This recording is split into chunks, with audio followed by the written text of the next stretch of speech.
प्रातः काल सुबह उठने के बाद क्या करना चाहिए? कर दर्शन करना चाहिए। कर दर्शन, कराग्रे बस्ते लक्ष्मी, कर मध्य सरस्वती, कर मूले श्रीदेव गोविंद प्रभाते कर दर्शनम। तो कर दर्शन पहले करना चाहिए। ये सब नित्य प्रक्रिया है, रोज करना चाहिए।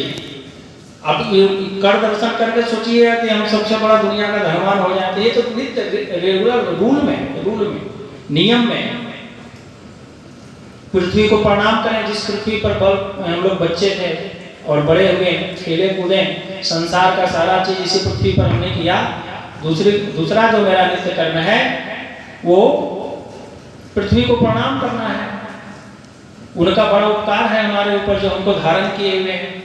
पृथ्वी अगर धारण नहीं किए रहते तो हम लोग कहाँ रहते? अभी थोड़ा देर के लिए भूकंप आ जाएगा तो पूरे लोगों में हड़कंप हो जाता है। तो पृथ्वी की बहुत बड़ी कृपा है कि हम लोग उनके ऊपर हैं, वो हमको धारण करके सुरक्षित रखे हुए हैं। ये बहुत बड़ी कृपा है, तो उनका एहसान है। उनको प्रणाम भी तो कम से कम कर सकते हैं। अब प्रणाम करने में बोलेंगे कि जी सारा धन हमें को मिल जाए, तो ये नित्य क्रिया है। उसके बाद अपने श्रेष्ठ पुरुषों, माता पिता, गुरु जो घर में है उनको प्रणाम करना चाहिए। अभिवादन शीलस्य नित्यम वृद्धोपसेविनम चत्वारि तस्य वर्धन्ते आयुर्विद्या यशोबलम।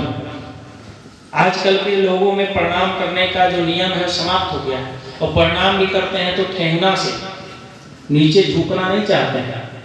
झुकने में इंसल्ट हो जाएगा, उनकी बेइज्जती हो जाएगी। लेकिन ये हमारे शास्त्रों में श्लोक लिखा हुआ है कि अभिवादनशीलस्य नित्यम वृद्धोपसेविनम, जो नित्य प्रतिदिन अभिवादन करता है, प्रणाम करता है, किनको? वृद्धों को, माता पिता गुरु को, श्रेष्ठ महापुरुषों को, संत महापुरुषों को, विप्र ब्राह्मणों को, तो प्रतिदिन जो प्रणाम करता है तो 4 गुण उसके शरीर में बढ़ते हैं, उसके भाग्य में बढ़ जाते हैं, ऐड हो जाता है। अगर उसके भाग्य में ये चीज नहीं हुआ तो उसमें नामांकन हो जाएगा, उसमें लिखा जाएगा। लेकिन जो करते हैं उनके लिए अभिवादनशीलस्य नित्यम वृद्धोपसेविनः चत्वारि, चत्वारि मतलब 4, चत्वारि तस्य वर्धन्ते, वर्धन्ते मतलब बढ़ना, आयुर्विद्या यशोबलम, उसकी आयु की वृद्धि हो जाती है। आयु अगर कम भी होगा तो बढ़ जाएगा। आज मार्कंडेय पुराण जो है, आज आपके यहाँ माँ भगवती के स्थान में जो ये भागवत कथा का आयोजन किया गया है, ये मार्कंडेय पुराण से दुर्गा सप्तशती का पाठ होता है। पता है दुर्गा सप्तशती का पाठ जो हम लोग करते हैं वो किस पुराण से है? आपको पता होना चाहिए। कितने साल से कर रहे हैं दुर्गा पाठ आप लोग?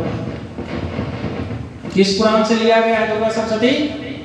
बोलिए, मार्कंडेय पुराण से। हमारे यहाँ जो 18 पुराण है उसमें मार्कंडेय पुराण में लिखा हुआ है, दुर्गा सप्तशती का वर्णन किया हुआ है। तो उससे निकाल करके, अब मार्कंडेय पुराण इतनी मोटी पुस्तक, अब उसको लेकर के लोग कहाँ कहाँ चले? तो जगत कल्याण के लिए माँ क्या है? शक्ति है। माँ शक्ति है, शक्ति स्वरूपा है।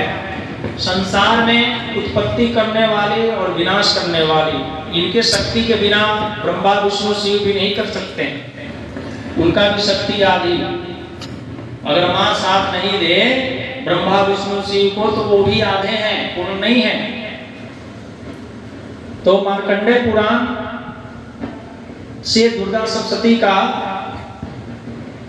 पाठ जो हम लोग हैं करते हैं, और दुर्गा सप्तशती का जो पाठ हम लोग करते हैं तो उसमें मार्कंडेय जी के द्वारा वो वर्णित किया हुआ है, लिखा हुआ है। मार्कंडेय जी कौन है? मार्कंडेय जी कुंड ऋषि के पुत्र थे जिनकी आयु अल्प थी, अल्प आयु थी। अल्प आयु मतलब 12 वर्ष की आयु में उनको समाप्त हो जाना था, मतलब उनकी आयु कम थी। तो एक बार ऋषि महात्मा उनके दरवाजे से गए तो उनके पिता थे, तो उन्होंने कहा कि प्रणाम करो, साधु महात्मा हैं। तो मार्कंडेय ऋषि जो थे उनको प्रणाम किए। तो ऋषि महात्मा बहुत तपस्वी थे, उनके मस्तक रेखा को पढ़ के समझ गए ये तो बच्चा अल्पायु है। तो उनके पिता को उन्होंने बताया कि ये तो 12 वर्ष में समाप्त हो जाएगा, अल्पायु है। बोले जी क्या करें?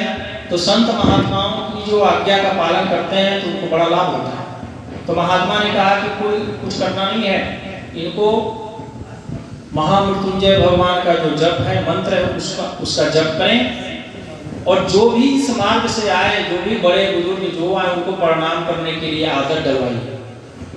प्रणाम करने से मैं क्या बोला अभी, आयु की वृद्धि होती है, आयु बढ़ता है। तो मार्कंडेय जी जो भी आए तो प्रणाम करना शुरू किए। इसी तरह कोई महर्षि, बहुत बड़े महर्षि उनके घर के सामने से पहुंचे तो वो दौड़ करके प्रणाम किए, तो वो बोले आयुष्मान भव, उनके मुख से निकल गया। अब उनकी आयु, ब्रह्मा जी अल्प आयु लिखते हैं, 12 वर्ष की आयु में उनको समाप्त हो जाना है। और महर्षियों, वो बहुत बड़े महर्षि थे, उनके मुख से निकल गया आयुष्मान भव, आपकी आयु की वृद्धि हो। अब ब्रह्मा जी इधर लिखे अगले आयु, अब क्या होगा। तो भगवान शिव के शरण में गए, महामृत्युंजय का जप करते हुए। समय जब उनका पूरा हुआ तो काल भी वहां पहुंचा, यमराज के दूत आए, बोले कि तुम्हारी तो आयु पूर्ण है, चलो। लेकिन भगवान शिव ने उस महर्षि की मर्यादा, उनकी बात को, वाणी को रखने के लिए, भक्तों की वाणी का बड़ा ध्यान रखते हैं भगवान। जो भगवान के भक्त महर्षि हैं, जो भी भक्त हैं, उनकी वाणी से अगर कुछ निकल जाए तो उनकी वाणी की रक्षा करने के लिए अपने आप को झूठा साबित कर देंगे, लेकिन भक्त को झूठा नहीं होने देते। तो महर्षि की बात रखने के लिए उन्होंने स्वयं प्रकट होकर के भगवान ने यमराज के दूतों को डांटा और आयु की उनकी वृद्धि हो गई। जो मार्कंडेय जी को 12 वर्ष की आयु में मर जाना था, वो चिरंजीवी हो गए। 8वें चिरंजीवी में उनका नाम आ गया। 7 चिरंजीवी अभी इस पृथ्वी पर हैं। पता है कौन कौन? 7 चिरंजीवियों का भी नाम प्रतिदिन रोज लेना चाहिए, उससे भी आयु बढ़ता है। अश्वत्थामा बलिर्व्यासो हनुमाश्च विभीषणः कृपाः परशुरामस्य सप्तते चिरंजीविना। और 8वें चिरंजीवी में मार्कंडेय जी आए। कितनी बड़ी बात है, भक्त की बात आयुष्मान बोल दिए। क्यों बोल दिए? तो प्रणाम करेंगे इसलिए। तो अपने से श्रेष्ठ पुरुषों को प्रतिदिन प्रणाम करने से क्या होता है? पहली बात आयु की वृद्धि होती है, आयु विद्या। दूसरा क्या? विद्या बढ़ता है। उसमें पढ़ने की अगर व्यवस्था नहीं होगी, पढ़ता नहीं है व्यक्ति, तो पढ़ने का भाव जाग जाएगा। बच्चे को प्रणाम करने का आदत डालिए तो पढ़ने का भाव उसके अंदर, प्रणाम करेगा तो उसको आशीर्वाद दीजिए कि खूब पढ़िए, तो वो आशीर्वाद भी लगेगा और उसको भी अंदर से भाव आएगा। तो ये श्लोक क्या कह रहा है? आयुर्विद्या यशो बलम। दूर दूर तक जस की नाम होती, कृति होता है, जस होता है।